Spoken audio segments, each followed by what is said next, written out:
All right, we've seen how we can use our calculator and this matrix stuff to help us solve systems of equations. Let's take a look at these last couple of examples where we don't seem to have a system, of equations to solve yet. So in this instance, you can see this is an exercise pulled from our textbook. We've got a person with $235,000 invested in three different pieces of property with different annual yields. One is 12%, one is 10%, the last is 8%. So we know the percentage yields on the properties. We know how much is invested. We're told how much the person is going to get back at the end of the year, $22,500. And we're given this last piece of information that there's twice as much put into the 8% property as put into the 12%. We'll use that momentarily. And our objective here is to figure out basically how the investments are divided up. That's our goal. It feels weird that it's, in the past tense instead of like we're doing this for him, but it works the same way. So now we're going to have to develop a system of equations to solve. And I've popped open a Word document here sort of to track how I'm going to do this, because I'm going to need to assign some variables at the start, and I've assigned those like so. So my x variable is going to represent the amount that I'm storing in that investing in that 12% property. I'll use y to represent the 10%, z for the 8%. You could do it other ways if you wanted to.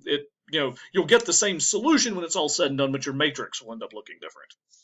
Anyway, so now we need to build some equations. So we've got three different equations that are going to come up.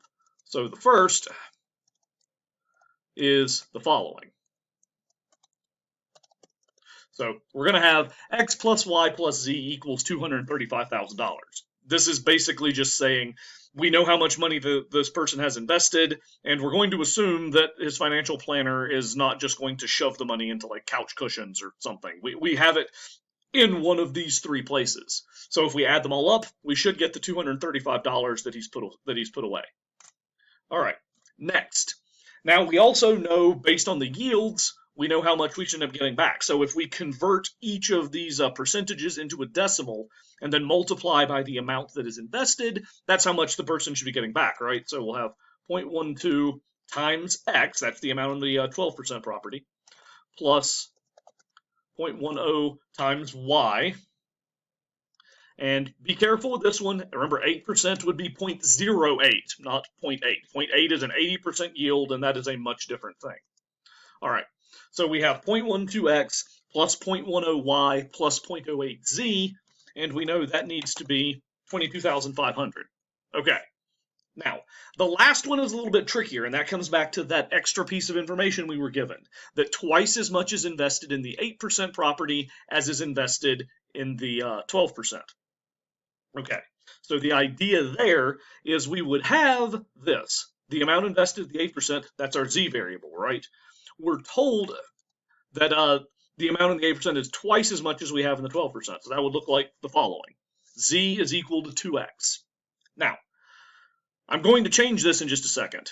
I'm just moving it around, but the idea behind what's going on here is that when we set up the matrix, we need all of our variables on one side of the equation. So I'm going to rearrange this equation from z equals 2x so I have all the variables on one side. One of the most common mistakes I see students make here is just leaving the 2x over there, and when they toss it into their calculators and matrix, they end up with this random 2 on the side, and it throws everything off. So I'm going to subtract the 2x over, so it'll look like negative 2x plus z equals negative 0. Technically works, but we would normally just enter 0. So here are our three equations. X plus y plus z equals 235,000. 0.12x plus 0.10y plus 0.08z equals 22,500. And then lastly, negative 2x plus z equals 0. You could have subtracted the z over and had 2x minus z equals 0. Potato, potato. It works the same way either way. All right, now let's grab our calculator and stash this thing into a matrix. So I'm going to go into the edit menu. I'll just change matrix A. It already needs to be a 3x4. So remember, these first three columns, these are my x coefficients, y's, z's, and then the fourth column that's off to the side are the right-hand sides. So my first equation, x, y, and z, they all have a coefficient of 1. So just change all of those to 1s, and then I need the 235,000 sitting in the last entry in that first column. There we go. And trust me, it's there. If you want to go back and look, it's fine. So Then we'll have 0.12. You don't have to put in the 0 in these calculators, so I didn't. But so 0.12, 0.1, 0.08, and then 22,500. Got that in there. And now lastly, we have -2. We do not have a y term in this equation, right? Right. So like we did in that last example in the previous video, we're going to put a 0 in that spot where there isn't a y. Change this guy to a 1. Change the constant in the bottom right corner to a 0. There we go. All right, so now our matrix is loaded. All right.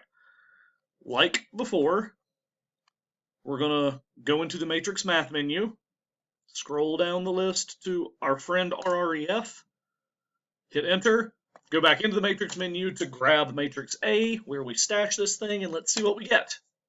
All right, it looks like it came up to a solution. The bottom row has, remember these are x's, y's, z's. So x equals 50,000, y equals 85,000, z equals 100,000.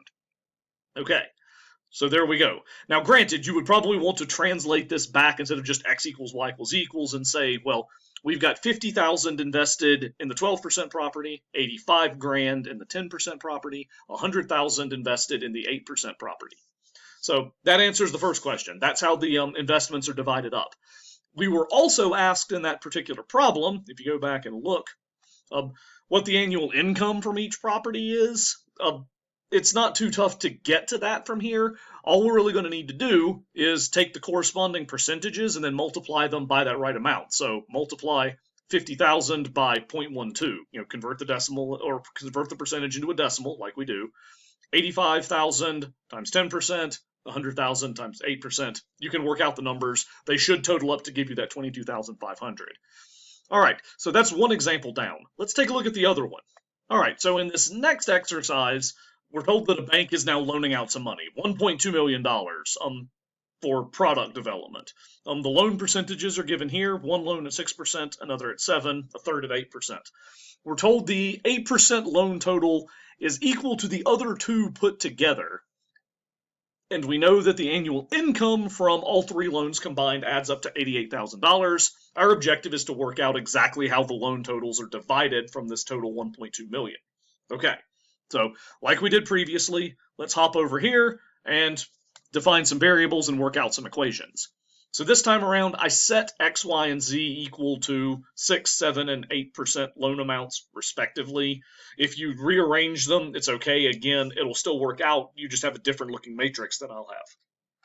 So like before, we're going to have three equations that we need to write in order to come up with a solution to this beast and define the matrix we need to deal with. Like we saw before, this one is pretty straightforward. We know how much has been loaned out in total, right? 1.2 million. So there's our first one. X plus Y plus Z in total should be $1,200,000. Got that guy. Next up, we know what the percentage loans are, what the percent rates on the loans are, and how much money the bank ends up taking in. So since I said X is the 6% loan, Y is the 7% loan, and Z is once again the 8% loan. We've had 8% for Z before, so that feels familiar. So again, convert the decimal or the percentages into decimals, and remember that you move the decimal point twice, so that should be 0.06, 07, and 08, respectively. And we know that the total amount brought in and the interest on these loans was $88,000. So we got that guy right there. The last equation is a little different in this instance. So this time around, we know that the amount loaned at 8%, so that's Z again. So I have to shrink it back down. So Z is equal to the sum of the other two. So that means sum indicates addition, right? So that's what our equation would look like. Z equals X plus Y. Now, just like the last example, we're not just going to leave it like this because we need all the variables on one side of the equation. So I'm going to subtract over the x and the y. So negative x minus y plus z equals 0. That's our third equation. Again, you could also have had x plus y minus z equals 0. Works out the same way. All right. I have gone ahead and stored those guys in a matrix on my calculator just to expedite things. Again, you saw earlier how to enter those in yourself. You can move the cursor over, to see. Yep, that is in fact the matrix representation of all the values from this particular system of equations. We will do our RREF thing. So we scroll down through the list, go get matrix A. I close up the parentheses. I think technically it'll work if you don't, but I do that as just a matter of habit. So I hit enter. There we go. Now remember, the way this matrix is constructed, these are x coefficients, y's, z's, and then the right-hand side. So this says that x is equal to 200,000, y is equal to 400,000, z is equal to 600,000. And so then we can translate that back and say, well, we've got 200 grand in the 6% loan, 400,000 in the 7% loan, and then 600,000 in the 8%. So we've got our breakdown. All right, so that's using the calculator and matrices to help us solve systems of equations like this. Believe it or not, that's the end of the chapter. So keep watching, and you'll get to see what happens when we talk about something brand new next time.